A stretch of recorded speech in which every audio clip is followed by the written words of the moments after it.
یعنی اس صورت کے ترجمے میں بھی واضح طور پر بتا دیا گیا کہ اللہ تعالیٰ یکتا ہے، واحد ہے، وہ واحد ذات ہے، اس کے ساتھ کوئی اس کا ہمسر نہیں ہے، برابری کرنے والا اس کا کوئی نہیں ہے، نہ تو وہ کسی کا باپ ہے اور نہ وہ کسی کا بیٹا۔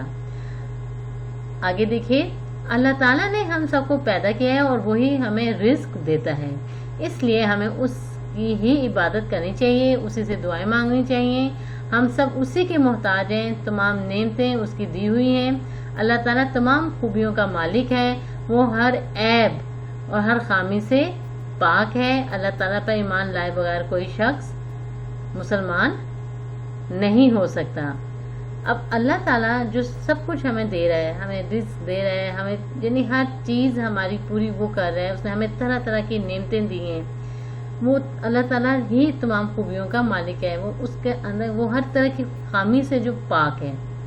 تو اللہ تعالیٰ پر جو ایمان لاتا ہے وہ مسلمان ہے، اور جو ایمان نہیں لاتا وہ مسلمان نہیں ہے۔ توحید کا مطلب ہے ایک، اللہ تعالیٰ کو ایک ماننا اور دل سے اقرار کرنا کہ اللہ تعالیٰ ایک ہے۔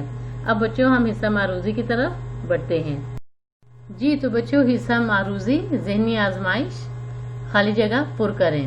اب آپ غور سے سنیے گا اور مجھے بتائیے گا، بہت آسان ہے، آپ سب کو آتا ہوگا۔ اللہ تعالیٰ ڈیش ہے، اس کا کوئی شریک نہیں۔ کیا آئے گا اس خالی جگہ میں؟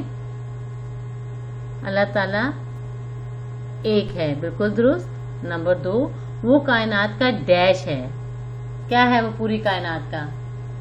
مالک ہے، خالق ہے پوری کائنات کا۔ آپ کچھ بھی لکھ سکتے ہیں، یا مالک لکھ لیں، خالق لکھ لیں۔ نمبر 3، تمام مخلوقات کو ڈیش دینے والا صرف اللہ تعالیٰ ہی ہے، تمام مخلوقات کو روزی دینے والا، رزق دینے والا۔ نمبر 4، اللہ تعالیٰ نہ کسی کا ڈیش ہے اور نہ کسی کا بیٹا۔ جی بالکل درست، باپ، خالی جگہ میں کیا آپ لکھیں گے؟ باپ۔ ہمیں اس کی نعمتوں کا ڈیش کرنا چاہیے۔ کیا کرنا چاہیے ہمیں؟ اس کی نعمتوں کا شکر ادا کرنا چاہیے، بالکل صحیح۔ اب آئیے کالم الف کو کالم بے سے ملائیں۔ اب کالم الف میں پہلے الفاظ سارے پڑھتے ہیں۔ توحید، توحید کا میں نے آپ کو بتایا مطلب کیا ہے، ایک، خالق، زندگی اور موت، عبادت، اللہ تعالیٰ۔ یہاں پہ دوسری سائڈ پہ دیکھیے، اللہ تعالیٰ کی بندگی کرنا، سب سے زیادہ طاقت والا، اللہ تعالیٰ کو ایک ماننا، صرف اللہ تعالیٰ کے اختیار میں ہے، پیدا کرنے والا۔ جی تو توحید کس کے ساتھ جائے گا؟ بالکل صحیح، اللہ تعالیٰ کو ایک ماننا۔ خالق، پیدا کرنے والا، بالکل درست۔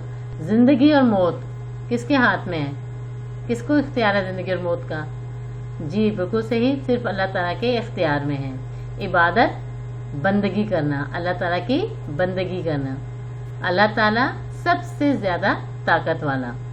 اب آ جائیے غلط درست، ہمارے پاس 4 آپشن دی گئی ہیں، آپ نے غور سے سننا ہے سوال اور بتانا ہے کہ کون سی آپشن ٹھیک ہے۔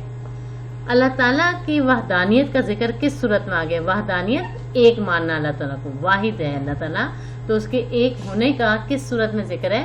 سورۃ الاخلاص، بالکل درست۔ لفظ عبادت کے کیا معنی ہیں؟ ابھی ہم نے جب کالم ملائے اس میں بھی یہ آیا ہے، عبادت کو کس نے ہم کے ساتھ میچ کیا ہے؟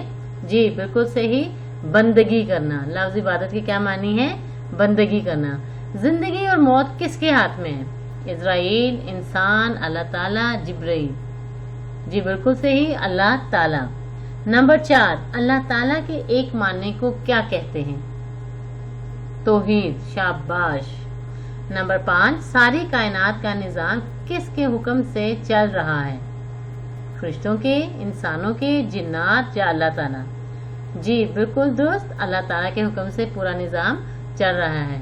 بچوں آپ سبق کو ایک دفعہ پھر غور سے پڑھیں گے۔ اب حصہ معروضی کے یہ جو 3 آپ کے پاس حصے ہیں ان کو اچھی طرح سے یاد کریں تاکہ آپ کو امتحان میں آسانی ہو۔ اب آئیے سبق توحید کے املا کے الفاظ کی طرف۔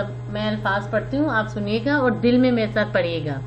توحید، ماننا، شریک، خالق، مالک، کائنات، پابند، زندگی، لائق، طاقت، خوبیوں، خوبی کی جمع ہے، اچھائیاں، حکم، ارشاد، سورج، خامی، معبود، برحق، بے نیاز، عبادت، رزق، دعائیں، ہمسر یعنی برابری کا نعرہ، محتاج، عیب خامی۔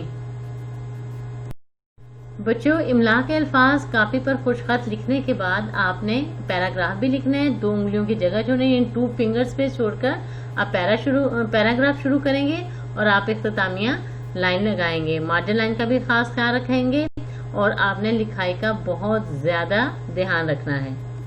اب آتے ہیں مشقی سوالات کی طرف۔ ہمارے پاس 5 سوالات ہیں، پہلے 2 سوال آپ کاپی پر کریں گے اور باقی جو سوال ہیں وہ یاد کریں گے۔ یا تو آپ 5 سوال ہی کریں گے، امتحان میں کوئی بھی سوال آ سکتا ہے، آپ پر کام کا بوجھ کم سے کم ہو لکھنے کا، اس لیے ہم نے 2 سوالات دیے ہیں تاکہ آپ انہیں کاپی پر لکھ سکیں، یہ بھی مشق جاری رہے۔ سوال نمبر 1، توحید سے کیا مراد ہے؟ آپ کو سبق میں پہلی 2 لائنوں میں بتایا گیا توحید سے مراد کیا ہے، ایک ماننا اللہ تعالیٰ کو۔ سوال نمبر 2، اللہ تعالیٰ پر ایمان لانے سے کیا مراد ہے؟ سوال نمبر 3، ہمیں دعا کس سے مانگنی چاہیے؟ سوال نمبر 4، سورۃ اخلاص میں اللہ تعالیٰ کی کون سی صفات بیان کی گئی ہیں؟ سوال نمبر 5، جب اللہ ہم سب کا خالق ہے تو ہمارا کیا فرض بنتا ہے؟ آپ نے ان تمام سوالات کو اچھی طرح یاد کرنا ہے۔ بچوں یہ 2 سوالات ہیں، دیکھیں ان کے جوابات بھی ساتھ دیے گئے ہیں۔ توحید سے کیا مراد ہے؟ انتہائی آسان۔ توحید کا مطلب ہے اللہ تعالیٰ کو ایک ماننا، یعنی یہ اقرار کرنا کہ اللہ ایک ہے اور اس کا کوئی شریک نہیں۔ بہت آسان، سبق کو 2 سے 3 دفعہ جب پڑھیں گے تو آپ کو جواب یاد ہو جائے گا۔ سوال نمبر 2، اللہ پر ایمان لانے سے کیا مراد ہے؟ انتہائی آسان، اللہ تعالیٰ پر ایمان لانے سے مراد یہ ہے کہ وہ واحد ہے۔ واحد مین ایک، یکتا، اکیلا، اس کا کوئی شریک نہیں ہے، اس کے سوا کوئی عبادت کے لائق نہیں، وہ پوری کائنات کا مالک اور خالق ہے، زندگی اور موت اسی کے ہاتھ میں ہے۔ اللہ پر ایمان لائے بغیر کوئی شخص مسلمان نہیں ہو سکتا۔ یہ بیٹا آپ نے اچھی طرح سے دونوں سوال یاد بھی کرنے ہیں، ساتھ لکھنے بھی ہیں۔ آپ نے 5 کے 5 سوال یاد کرنے ہیں۔ یہاں پر آپ کے جو 5 کے 5 سوالات ہیں ان کے جوابات دے دیے گئے ہم نے، آپ ان کو یہاں سے یاد کریں، کہیں نہیں آپ کو سمجھ آتی آپ ہم سے رابطہ کیجیے گا۔ اب آتے ہیں ہم اپنے گھر کے کام کی طرف۔ آپ نے سبق توحید کی 2 سے 3 دفعہ کسی بڑے کی نگرانی میں اچھی طرح پڑھائی کرنی ہے۔ ایک صفحے کا چیپٹر ہے آپ کا، آپ آسانی سے کر سکتے ہیں۔ سبق غار ہیرا، بیٹا جو غار ہیرا چیپٹر ہے جو ہم نے ویک 8 ہفتہ نمبر 8 میں پڑھا تھا، اس کے جو دیا گئے املا کے الفاظ دیے گئے وہ آپ نے زبانی یاد کرنے اور آپ کی والدہ آپ کی املا وہ کاپی پر لیں گی۔ اس کے بعد آپ نے سبق جو توحید ہے اس کی املا جو میں نے ابھی آپ کو الفاظ اور پیراگراف دے یہ کاپی پر خوش خط لکھنے اور ریڈ رجسٹر پر لکھ کر مشق کرنی ہے۔ مشقی سوالات میں سے سوال نمبر 1 اور 2 کاپی پر کریں اور 3، 4، 5 یاد کریں۔ زیادہ 5 کریں گے لیکن لکھیں گے 1 اور 2۔ اپنا کام باقاعدگی سے کر کے چیک کرنے کے لیے بھیجا کریں۔ تمام سوالات کے جوابات یاد کریں اور ریڈ رجسٹر پر لکھ کر مشق کریں۔ املا کی مشق ضرور کریں، ناظرہ کی ساتھ ساتھ تیاری کریں۔ ناظرہ کے ساتھ ساتھ تیاری کریں، صورتیں، کلمے، دعائیں ساتھ ساتھ یاد کریں اور اپنے جو اسباق ہم پڑھ چکے ہیں ان کو بھی ساتھ ساتھ روز ایک دفعہ پڑھ لیا کریں۔ بچوں اپنا بہت زیادہ خیال رکھیے گا، کام آپ دھیان سے کیجیے گا۔ اللہ نگہبان۔